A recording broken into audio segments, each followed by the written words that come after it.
देखिए लोग परेशान है BS6 से, BS6 और BS6 सब परेशान है एग्जॉस्ट सिस्टम से। तो मैं आपको बताना चाहूँगा जस्ट ऑटो के स्टूडेंटों ने ट्रेनिंग ली है और किस तरह से वो लोग समझ पा रहे हैं और कितने अच्छे से एक्सप्लेन कर पा रहे हैं, आप सुनिए प्लीज़। तो भाई आपका ये BS6 का टॉपिक ख़त्म हो चुका है। हाँ। आज आप इसको कर रहे हो क्लीनिंग, बराबर। तो मुझे एक छोटी सी इन्फॉर्मेशन दे दीजिए, ये क्या काम करता है, ये क्या काम करता है, ये क्यों लगा हुआ है सारी सिस्टम, एग्जॉस्ट सिस्टम, और एग्जॉस्ट सिस्टम का लगाने का मतलब क्या है कंपनी का और गवर्नेंस का नॉर्म से, तो उस हिसाब से कैसे वर्क करता होगा, थोड़ा मुझे एक्सप्लेन करके बता दीजिए। सर ये DOC है। ये वाला? हाँ। Yes, very good. सुनिए आप और ध्यान दीजिए। DOC से पहले एक नॉक्सिन सेंसर लगा हुआ होता है। नॉक्सिन लगा हुआ है, वेरी गुड। और नॉक्सिन के बाद लगा होगा टेम्परेचर सेंसर, एक जो इंजन से आने वाले टेम्परेचर को सेंस करेगा। उसके बाद ये DOC SC और CO को ख़त्म करेगा। वेरी गुड, ध्यान से सुनिए आप। और DOC के बाद होगा DP सेंसर, जो एक ये DPF के पहले लगेगा और एक DPF के बाद लगेगा। Very good. कौन सा सेंसर है, आप दिखाइए थोड़ा मुझे प्लीज। ये DP सेंसर है। हाँ, ये दोनों इसकी पाइप है डिटेक्ट करने के लिए। हाँ, वेरी गुड, ये प्रेशर डिटेक्ट करेगा।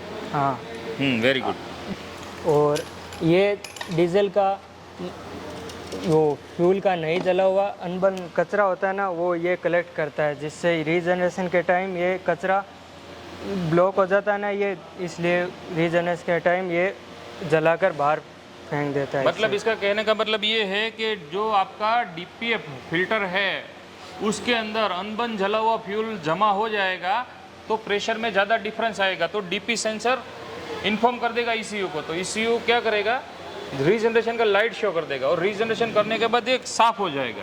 यही कहना मतलब है ना? हाँ। Very good. और आगे? और इसके बाद होगा ये मिक्सर। इसमें ये लगा हुआ डोजल वाल। वेरी गुड, डोजिंग वाल लगा हुआ है मिक्सर के अंदर। ये वो यूरिया स्प्रे करेगा इसके अंदर। ये स्प्रे करेगा तो एमोनिया और नॉक्स मिलकर वो एक वाइट पाउडर बनाएंगे, वो एमोनिया और नॉक्स खत्म हो जाएंगे। एमोनिया और मिक्सर में मिक्स होंगे, मिक्सर और होकर आपस में लड़ेंगे और ख़त्म हो जाएंगे। Very good. और इसके बाद आएगा ये SCR में जो बचा हुआ कचरा एमोनिया और नॉक्स बचा होगा थोड़ा बहुत, ये यहाँ से निकल जाएगा। और इसके बाद लास्ट में एक टेम्परेचर सेंसर और आएगा, और टेम्परेचर सेंसर के बाद नॉक्स आउट होगा, नॉक्स आउट सेंसर होगा। उसका क्या काम है? वो ECM को बताएगा डिटेक्ट करके कि ये कितना नॉक्स बाहर आ रहा है, क्या आ रहा है, वो पूरा ECM को बताएगा। जा रहा कहाँ है, ज़्यादा नहीं जा रहा, ये सारा बताएगा। Very good. मतलब आपको यूरिया कम करना है, यूरिया ज़्यादा करना है, वो नॉक्स आउट है वो बता देगा। हाँ, कि प्रोसेस बराबर हो रही है कि नहीं हो रही है, यही होता है ना? ज़्यादा कचरा जा रहा है या ज़्यादा धुआं जा रहा है। बराबर। ये जो डोजिंग वाल है वो किस चीज़ का स्प्रे करता है? यूरिया का स्प्रे कर रहा है। दोस्तों सिंपल लैंग्वेज में अपनी समझदारी के हिसाब से उसने उसके माइंड के अंदर सारा डेटा सेव कर लिया है। एक्सप्लेन नहीं कर पा रहा है, पर वो फिर भी मैं मानता हूँ कि इनकी समझदारी के हिसाब से ये ज़रूर काम फील्ड में ज़रूर कर लेगा।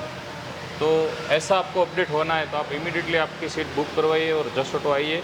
और ये जो BS6 सबको कठिन लगता है, आज आपको क्या आसान लग रहा है? हाँ सर। क्या कठिन लग रहा है आपको? आसान लग रहा है। बराबर।